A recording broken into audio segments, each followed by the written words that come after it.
All right. Afternoon, everyone. Super excited to have you all here.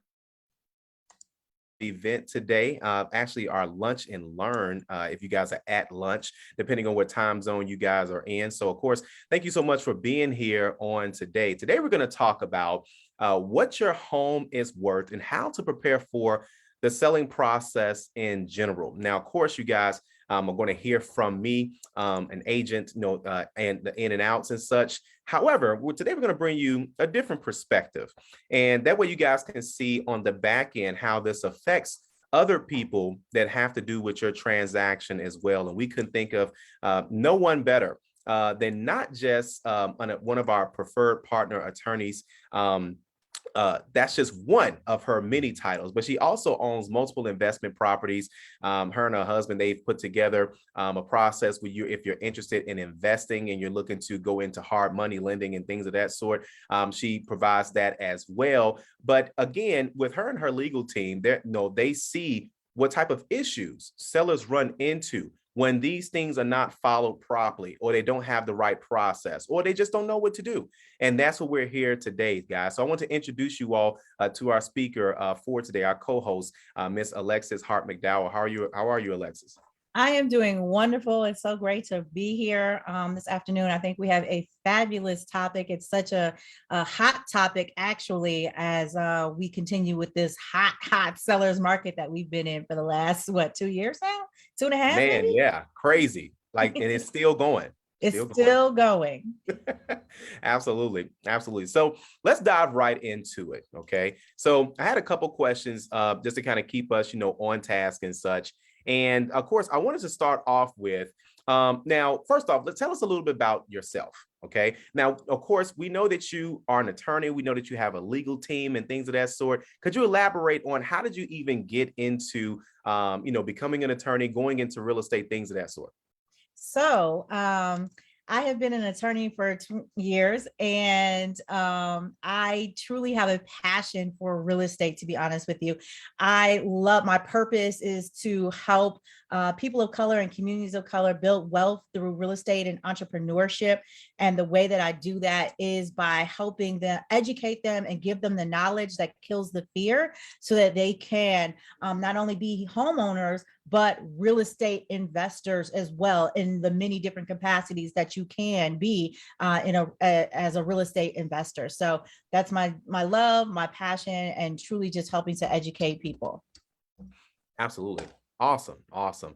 And then of course, we know that you also, you've bought rental properties, investment properties, things of that sort. So you've seen it on both spectrums. So let's go straight into the first question for today is, what type of suggestions would you go into as far as pricing the home? Now, we know that which, by the way, when you guys are working with an agent, of course, we're going to look at your property, look at, the pros and cons, maybe make a list of, repairs that may be needed along the way. And then, of course, we're going to put together what we call a comp report, or a comparable sales report, recent sales report, however you want to call it. And essentially, we do that. That way we have an idea of where to price your home. And we'll go into, pricing strategies and a couple of those things. But I wanted to get Alexis's opinion, essentially, or just some tips on some things that they can do to price their home well. I would definitely say have an experienced real estate broker or realtor on your team. They are definitely going to be able to help you. And not only have them, listen to their advice, right? You have some amazing brokers on your team that I've had the pleasure and honor to work with, Calvin. And their deals come back just fine. Why? Because they're experienced, they're knowledgeable, they do their due diligence. Okay. So some of the things that they may do, like you said, you need to get some repairs done, right? They provide comparable comp reports, right? They're saying, hey, they're analyzing those appraisals as well, right?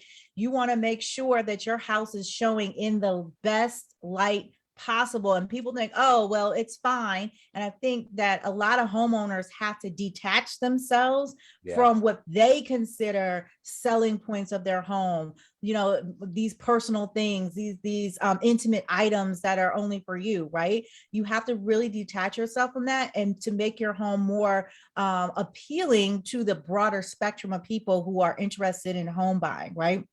And so Absolutely. you definitely don't want to put things in your house that are going to overprice it for the market that you're never going to see a return on.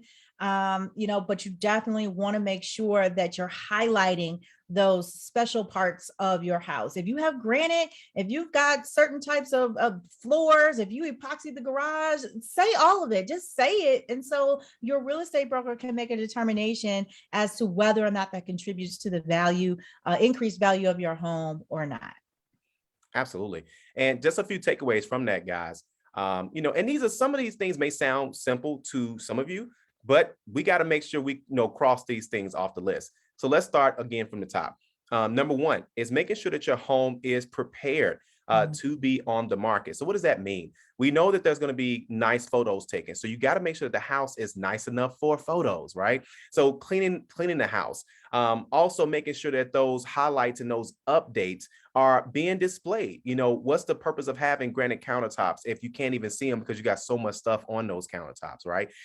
You just got those hardwood floors done, but you can't see them, or just all of these things play a major role. And I've seen people properties inside of photos, and they'll have just certain things inside the photos. The agent either didn't say anything or the seller didn't say anything, and that plays a role, in selling your property as well. As Alexis mentioned, if you've done any updates, things that sometimes the average agent probably couldn't see, right? And if you've changed any gutters, if you've done anything to the roof, if you've done anything to the garage, or wherever you've made changes, or hot water tank, all of that plays a role, because it's not just the price. These are things that homeowners are looking at like, man, I don't have to worry about replacing the hot water tank anytime soon, right? And of course, because that's the first place that they go to. They're looking at your home online first, well before walking through it, walking Yes. through that property in real life. So you have to make sure that it's displayed well, and that's ultimately going to put you in a good space when it's time for the appraisal as well too. Let's talk about appraised values, and that's been a crazy topic lately, especially in Black and brown communities, because we see time and time again. We actually are working with an investor right now where she's buying a property, and the bank that she's going through just so happened to use the same appraiser, the same like actual person, and the property came up about $40,000 to $50,000 short the first appraisal, right?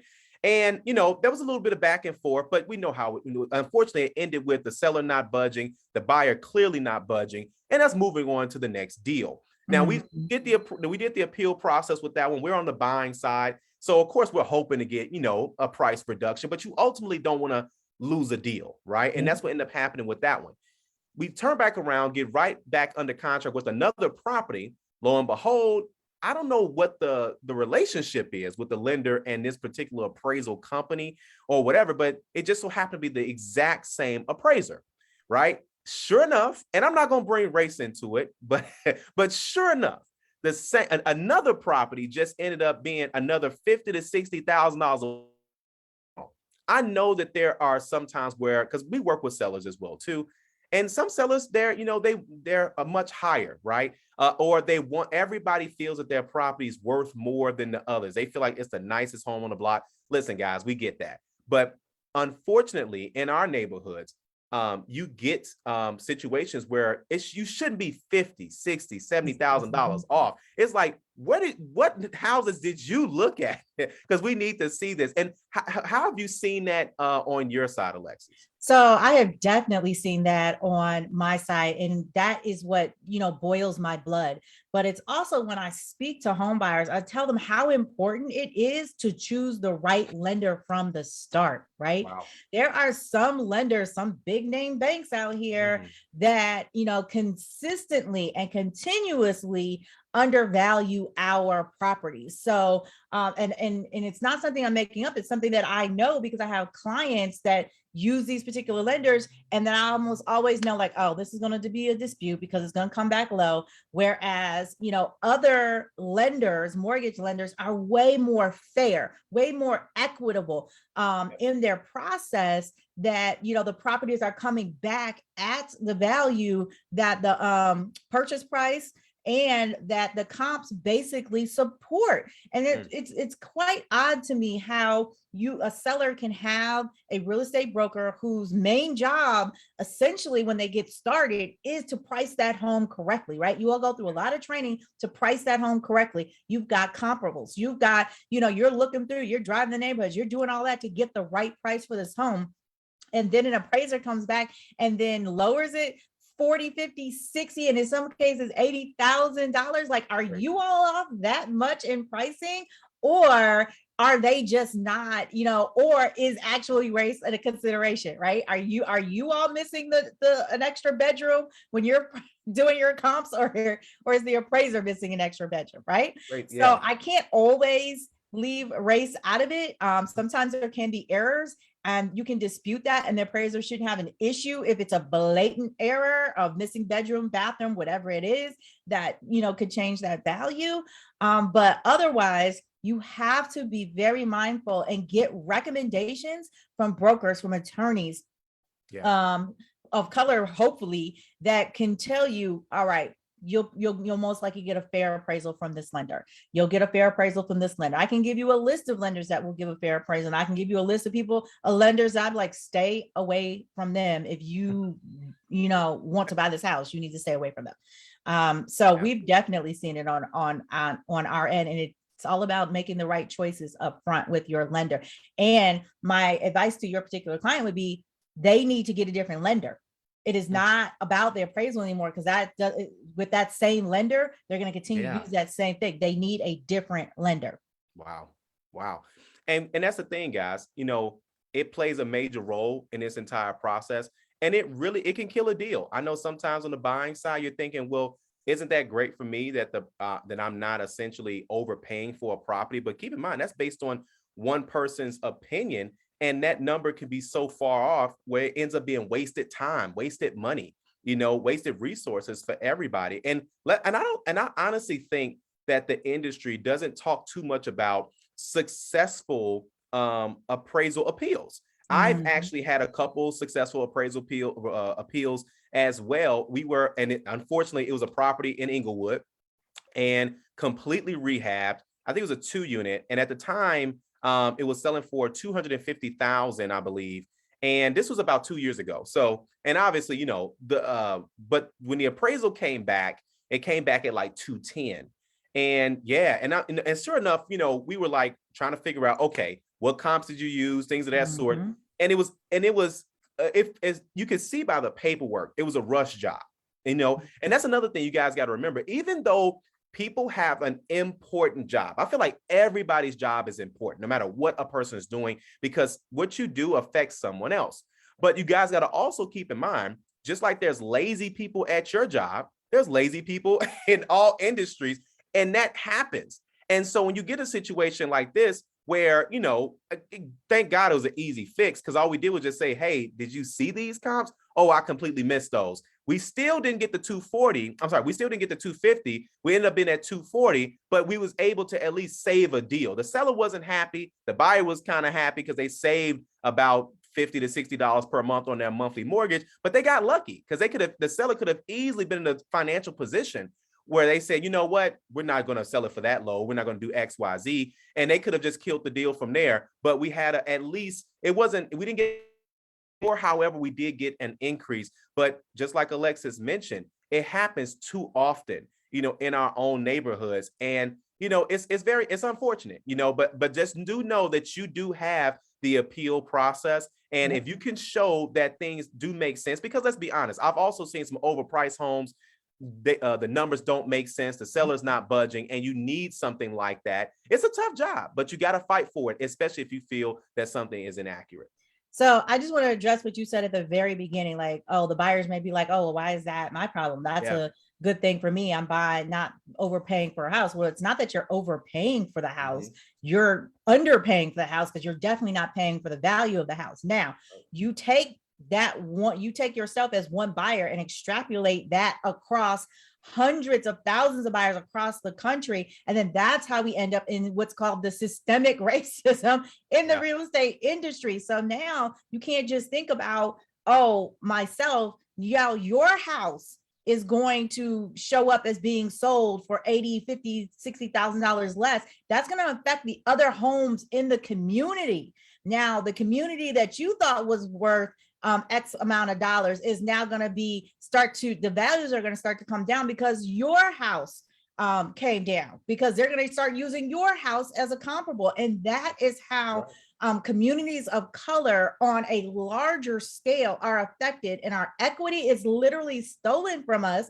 Mm. And then now you don't have that to pass down to other generations and build your Right. legacy and close that wealth gap. It actually contributes to it. So I personally feel like we have an obligation as a person of color who is purchasing in a community of color to say, hey, I need what's equitable, what's fair, so that this whole community can thrive. Because I'm moving in here to be a part and a member and a productive member of this community. I want this community to continue to thrive.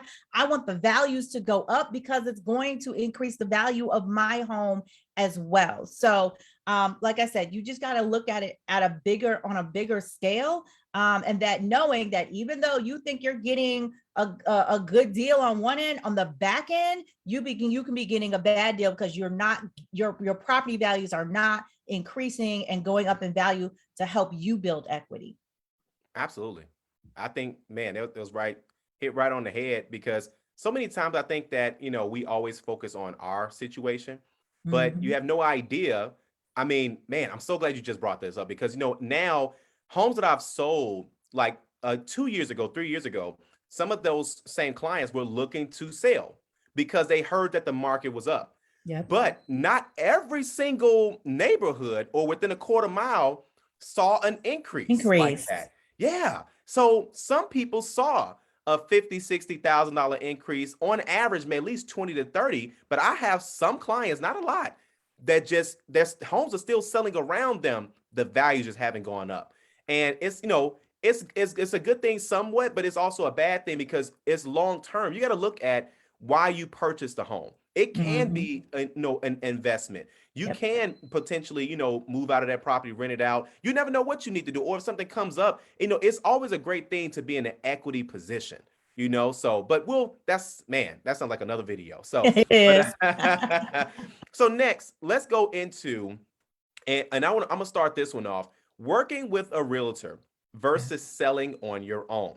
Okay. Mhm. So I'll go into a couple things. Now, there are some situations where I honestly feel that you most definitely can do things without a real estate agent. However, you end up putting more work on yourself as well as the attorney that you have, because that's really the only person that's inside the transaction. And I'll let Alexa touch on that in a second. But from an agent perspective, and I'm not just trying to bring this to you guys because I'm an agent. And of course, yes, we get paid for what we do, just like anyone else would get paid for their jobs, right? However, it's more than just paperwork. There's marketing that takes place. There's brainstorming that takes place. There's opinions that takes place. There's expertise. Guidance and counseling that takes place. Oh man, the ripping and running sometimes, for clients, which again we don't mind doing. That's why we signed up for this. However, when you're doing things on your own, all that's on you. And I get it. I've met people that have successfully sold homes on their own. But at the same time, do you really want to do that when you could easily just be sipping from a coconut on the island and then your agent is taking care of that? Do you really want to keep showing the property to people you have no idea who these people are because there's no database? You have your number on public databases. Then random people are calling you saying, "Hey, I want to see your home." You're like, "Oh my God, we got somebody coming to see the house." And then sure enough, they get there. Even if you ask them if they had a pre-approval, are you calling the lender? Are you having a conversation with them? Are you seeing if they have are they pre-approved? Did they send in their documents? Because now you're assuming that the lender has done their job. But remember, every industry has people that don't always do their jobs And Correct. that's even if the lender is going to speak with you because you're not a licensed Oh, real estate professional. isn't You're that just something? really, you're literally a random person calling up to Calling. ask about someone else's financing. And there That's is right. literally federal laws and state Yep. laws against that. So it's Yep. like, you're not going to get any information on them. Nope. So you're pretty much crossing your fingers. Now, don't get it wrong. Don't get me wrong. I get it. Everyone's looking to save money. But I know like with our agents at Park Place, is we're very flexible with when it comes down to the numbers. We know that the sellers care about their bottom line. And we've never lost a seller because of us not agreeing on numbers. So, but I'm saying that to say, don't be afraid to ask an agent certain questions about certain things, because we know commission is going to come up, but it's also what do you get with that? We're doing more than just putting a house on the MLS and hoping for the best. There's a lot of things that kind of go around that, and you have to ask yourself, what am I spending versus what am I losing? And you end up spending more time, and you probably could have gotten that done much faster. If you look at the homes that have sold around you, 90 to 95% of the homes that have sold around you at list or over list price were with agents. We know this because we look at the data. And these are things that you may not know. And then, of course, there are homes that are overpriced and things of that sort. But then you end up putting also additional work on your attorney because that's the only other person. There's documents that need to be signed. So now you don't have any electronic document stuff. You may print them out and then, of course, sign them and then fax them. But then if you got questions about that stuff, you can most definitely ask your attorney. But your attorney, they focus more so on the legal matters. But I'll let Alexis talk a little bit more about that. Alexis, have you ever represented some clients trying to sell properties on their own and they're low key trying to use you for things that an agent could do? Oh, absolutely. Absolutely. And I charge them more. I'm just going to be honest with them. And I let them know from the front, oh, you don't have a real estate broker? My fee for handling For your you, file without a real estate broker is X amount of dollars for yeah, the exact same reasons you just stated. yep, Because the work, you're not going to shift your realtor's work over on me and then think you're going to get the same price because you're trying to save a buck. That doesn't work. That doesn't yeah, translate for me. You want me to do more work for less money? No, that's not going to work.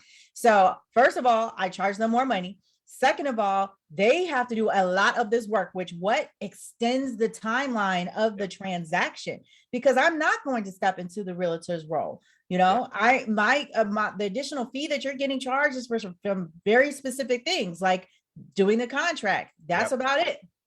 You yeah, know, outside of that, you need to be, good luck yeah, calling the lender because I'm not going to be following up with it. You just need to let me know when the buyer is clear to close, right? yeah, Um, there one of the other things that you mentioned was, you know, they need to pay the realtors for their education, their experience, yes, okay, and their knowledge. That's what you're paying them for, to help guide you through this process. It's kind of like, oh, you need surgery, but you don't want to pay the surgeon to do it. You just want you him want to to pay the tell you nurse. how to do it so you can do it yourself. That's not how it works. They went to 12 years of medical school. These agents went through Yeah, umpteen oh my hours of God, classes and have to continue to go through classes every single year. But you think that you can just do this on your own. Okay. Now, yeah, like you said, another thing with the whole pricing thing, yeah, you're guessing when you're trying to figure out what to price this for. Okay. Second of all, people who don't use a realtor or even a real estate attorney, there's people who feel like, oh, I don't need a real estate attorney. You assume the other side of the transaction is honest and transparent and is looking out for your best interest. that's right. And that's not what you're paying them for. You're not paying them anything. Yeah, They are the nicest, sweetest people. Some of the best salesmen on the other side, they got you feeling so good, so comfortable. Like they know your grandmother and oh, they wish you the best and stealing money from you or man, setting you up because you don't know, but you just feel so comfortable and happy and yeah, warm and fuzzy, but losing money because you don't have anybody looking out for your needs that you're paying to. When you pay me, when you pay yeah, Calvin or a member of Park Place Realty, our responsibility, our ethical responsibility and our job is to look out for your best interests. Okay. And that's right. so when you don't do that, you really leave yourself exposed. You think you know what you're doing, but you leave yourself exposed. You have no idea if prorations are correct. You have no idea if what they're saying is correct as far as the house is concerned, where a realtor would double check, or a realtor would know what questions to ask to verify that or substantiate something, right? I had a client just a few weeks ago. I saved her $5,000. She went in Wow. without a real estate attorney, and it's a new construction, and the appraisal came back low, but they wanted her to pay the difference. Mm. They wanted her to pay Wow. the difference. And I had to basically, I sent one email. I sent one email and I broke everything down. And I said, this is an FHA transaction. That appraisal is going to sit with this property for the next 6 months. So it Mm. doesn't matter what buyer you bring in here. Mhm. That's what the price is going to be. You have a well qualified buyer right here who's ready to move Right now. forward. They said, before I even sent the email, they said, okay, we'll split it, because it came back like $10,000 Mm. lower. They said they'll split it. So she would come up 5. And I was like, you're not paying a penny over this appraisal for this particular buyer, because it wasn't even in like a community of color or anything like that. Because since I said it was a new construction, they own the mortgage company too. Wow. So the Wow. developer owned the mortgage company and owned the title company. It was a vertical silo of Yeah. everything. So I was like, if the developer who's developing the property, who owns the mortgage company, if their own mortgage company didn't value this property at the sales price, Isn't that then something? why would you pay over for it? They own the mortgage company and they didn't even value it that high. Yeah. So I had to bring all of this up, one single email. They backed off. She paid the appraised value. This situation is much different from what we were talking about earlier. Okay. Yeah. But that is what the value a real estate attorney and a real estate broker bring to the table for you and advocate on your behalf. But Yeah. otherwise, you out here, you just out here. Yeah. By yourself. You And out here that's the by thing. yourself, and you have no clue Yeah. when they're taking advantage of you. You have no idea. Absolutely. And that's the thing, guys. You don't be afraid to work with professionals. Things cost money.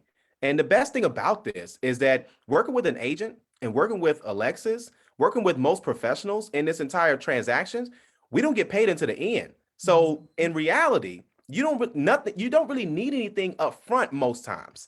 If you have a village inspection or there's a final water bill to pay, or things that you have to take care of, but the bulk of the cost, all of that is not due until the deal is sold.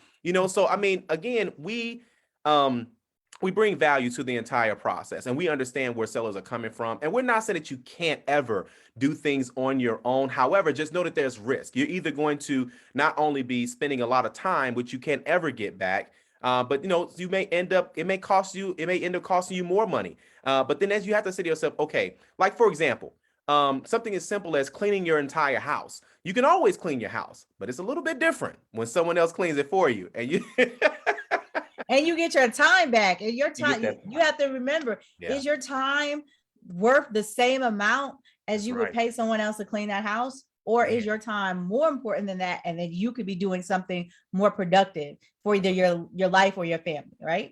Absolutely, absolutely. So much. Was there anything? Oh, by the way, if anyone's looking to work with you directly, or if they got some questions that they want to try to get answered with you, how can they reach out to you or schedule a call, or how can they reach out to you? Our main point of contact is enterpriseesquire.com. If you get to enterpriseesquire.com, you can get to everything else. I've got freebies on there. If you're selling your home, if you're buying a home, go to enterpriseesquire.com/freebies. To speak with me, all you need to do is schedule a consultation. That's at enterpriseesquire.com/calendar. I have a tremendous teammate. Her name is Chelsea Gaddis Herring. She handles all of the buyer side files. I handle all of the seller side files. So together we work it out, and we have our specialties that really translates to helping our individual clients. So enterpriseesquire.com is the main go-to place, and you can find everything else from there. Follow me on Facebook. Follow me on Instagram. We've got a YouTube channel as well, where we like to have these types of discussions as well. So Nice. we look forward to being of service to you all. Hope this information was helpful, guys. Even if you're not in the market to sell, make sure you share this information. It costs absolutely nothing to share this information. You have no idea what people are going through, what questions they may have, things of that sort. But we greatly appreciate you guys' time taken out, things of that sort. And Alexa, was there anything else you want to leave with everyone before we left, or that was it? No, I just want to wish you all an amazing 2022. The market is still very hot. It's still very much a seller's market. Additional homes typically hit the market after the Super Bowl, which you all know is this Sunday. We usually get an influx in the spring. So if you're looking to sell your property, reach out to me, reach out to Park Place Realty. Right. Let's get your home valued appropriately so that we can move you on to your next. Absolutely. Thank you all so much. Greatly appreciate you all being here. If you're looking to find out how much your home is worth or just trying to get like an estimate, all you guys got to do, go to parkplacerealtyllc.com/home worth. And we'll put that in some of the descriptions depending on where you guys are watching this from. We greatly appreciate you guys' time today. And we'll see you guys on the next video. Have a good one. Have a good one. All right.